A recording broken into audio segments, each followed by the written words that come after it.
Doctor Hemalatha மதுரையில் உள்ள Hema medical சென்டரில் மகப்பேறு மகளிருக்கான மருத்துவ நிபுணராக, அதிலும் குறிப்பாக குழந்தையின்மைக்கான சிறப்பு மருத்துவ சிகிச்சை நிபுணராக கடந்த 20 வருடங்களாக பணிபுரிந்து வருகிறேன்.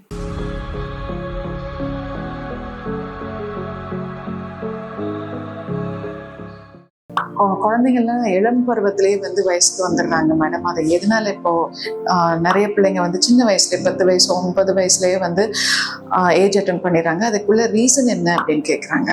எஸ், இது ஆக்சுவலாக சொல்ல போனால் இந்த கல்ச்சர் எல்லாமே இப்போ நம்ம மாறிட்டோம்.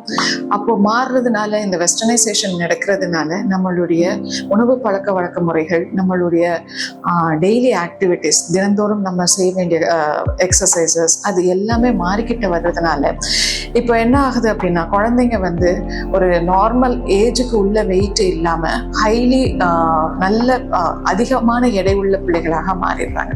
இது என்னன்னா, அந்த 3 to 7 வயதுக்குள்ளேயே அம்மாமார்கள் என்னன்னா, குழந்தை ஒல்லியா இருக்கு அப்படின்னு சொல்லிட்டு தேவையில்லாத வெளி உணவுகளை நிறைய உட்கொள்ள வைக்கிறதுனால அந்த குழந்தைகள் என்னன்னா, நார்மல் ஏஜுக்கு உள்ள வெயிட், ஹைட் அண்ட் வெயிட் இல்லாம அதிகப்படியான வெயிட் இருக்காங்க. ஸோ இப்படி இருக்கிறப்போ அந்த குழந்தைகளுக்கு உள்ள ஒபிசிட்டினால அவங்களுடைய சுகர் லெவல் கூடுது. அதாவது பிளட் சுகர் கூடணும்னு அவசியம் கிடையாது, பட் ஆனால் அந்த வெயிட்ல இருக்கிற அந்த ஃபேட்ல இருந்து வர சுகர் லெவல் கூடுது. லெப்டின்ங்கிற ஒரு ஹார்மோன் கூடுது. இது என்னன்னா, ஸோ இந்த நம்மளுடைய இயற்கையான அந்த சுரபியல்களுடைய வேலைப்பாடுகள் எல்லாத்தையுமே இது பாதிக்குது. இது பாதிக்கிறப்போ அந்த குழந்தை அளவுக்கு அதிகமா எடை இருக்கிறப்போ சீக்கிரம் ஏஜ் அட்டன் பண்ணிடுறாங்க. அப்புறம் ஏஜ் அட்டன் பண்ணிட்டு அதுக்கப்புறம் அவங்களுக்கு பீரியட்ஸ் ப்ராப்ளம் அது இதுன்ட்டு நிறைய வர ஆரம்பிக்குது.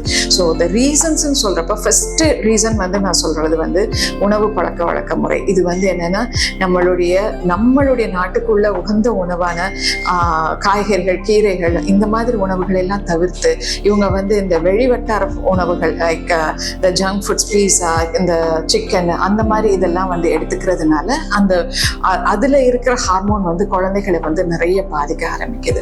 ஸோ ஒரு குழந்தை சீக்கிரமா 10 வயதுக்கு முன்னாடி வர்றான் அப்படின்னா அதுக்கு பெரும்பாலும் முக்கியமான காரணம் நம்மளுடைய வீட்டுடைய முறைப்படி வளர்க்காம இருக்கிறது தான் குறைய ஒழிய அந்த குழந்தைகளை சொல்லி நம்ம தப்பு கிடையாது. ஸோ அந்த குழந்தையுடைய எடை. ரெண்டாவது இப்ப எல்லா ஃபுட்டுமே என்னன்னா ஒரு பிளாஸ்டிக் கண்டெய்னர்ல கொடுக்குறாங்க. ஒரு வாட்டர் பாட்டில் எடுத்துக்கோங்க, ஒரு கூல் ட்ரிங்க்ஸ் எடுத்துக்கோங்க, எல்லாமே பிளாஸ்டிக்ல இருக்குது. ஸோ இந்த பிளாஸ்டிக்ல இருந்து பிஸ்பீனால்னு சொல்லிட்டு ஒரு காம்பவுண்ட் வெளியே வரும். இதுவுமே என்னன்னா நம்மளுடைய எண்டோக்ரைன் ஃபேக்டர்ஸ், நம்மளுடைய உடம்புல இருக்கிற எண்டோக்ரைன் ஃபேக்டர்ஸ், நார்மல் எண்டோக்ரைன் ஃபேக்டர்ஸை பாதிக்க பண்ணுது. ஸோ இது பண்றதுனால அந்த குழந்தை நார்மல் ஹார்மோன் எஃபெக்ட்ல இருந்து வெளியே இந்த ஹார்மோனுடைய பாதிப்புனால சீக்கிரம் ஏஜ் அட்டன் பண்றாங்க. ஸோ பிஸ்பீனால், தாலேட்ஸ் அப்படிங்கிற பிளாஸ்டிக் ஜாமானுடைய கண்டாமினன்ட்ஸ், இதுகள் எல்லாமே நார்மல் எண்டோக்ரைன், உடம்புல சுரக்கிற நார்மல் எண்டோக்ரைன் ஃபேக்டர்ஸ் பாதிக்கப்படுது. அடுத்து என்னன்னா நம்மளுடைய ஸ்ட்ரெஸ் ஃபேக்டர்ஸ். குழந்தைய இயற்கையா வளர்க்காம ஒருத்தவங்களுடைய கம்பேரிசன் பண்ணி வளர்க்கறது. அந்த குழந்தை இப்படி பண்ணுது, இந்த குழந்தை அப்படி பண்ணுது, இந்த குழந்தை இதுல ஜெயிச்சிருக்கா, அதுல ஜெயிச்சிருக்கா. பிள்ளைங்களுக்கு மேல நிறைய தீனி மாதிரி போட்டு ஸ்ட்ரெஸ் ஃபேக்டர்ஸ் அதிகமாக்குறோம். இந்த ஸ்ட்ரெஸ் ஃபேக்டர்ஸ் அதிகமாக ஆக குழந்தைகளுடைய இயற்கைக்கு மாறாக அந்த சுரபியல் எல்லாமே வேலை அது அழுத்தத்துக்கு உண்டாகுது. அந்த அழுத்தம் உண்டாகிறப்ப ஸ்டீராய்டு ஹார்மோன் உடம்புல அதிகமா செக்ரேட் ஆகுது. ஸ்டீராய்டு ஹார்மோன் அதிகமா அவங்கள அறியாம ஒபிசிட்டி, டிப்ரெஷன் இதெல்லாம் போயிடுறாங்க. இந்த டைம்லயுமே குழந்தையுடைய நார்மல் அந்த ஹைப்போதலாமோ பிட்யூட்டரி ஆக்சிஸ் ஃபங்க்ஷன் பாதிப்பாகுது. அப்படி ஆகிறப்ப குழந்தை சீக்கிரமே ஏஜ் அட்டன் பண்ணிடுறாங்க. இது தவிர மரபணுக்கள்னாலையும் சீக்கிரம் ஏஜ் அட்டன் பண்ணலாம். அது போக நம்மளுக்கு வேற ஏதாவது கட்டிகள் இருக்குதான்னு வரையும் பார்க்கணும். Like ovarian tumours, adrenal tumours, pituitary tumours அப்படின்னு சொல்லிட்டு.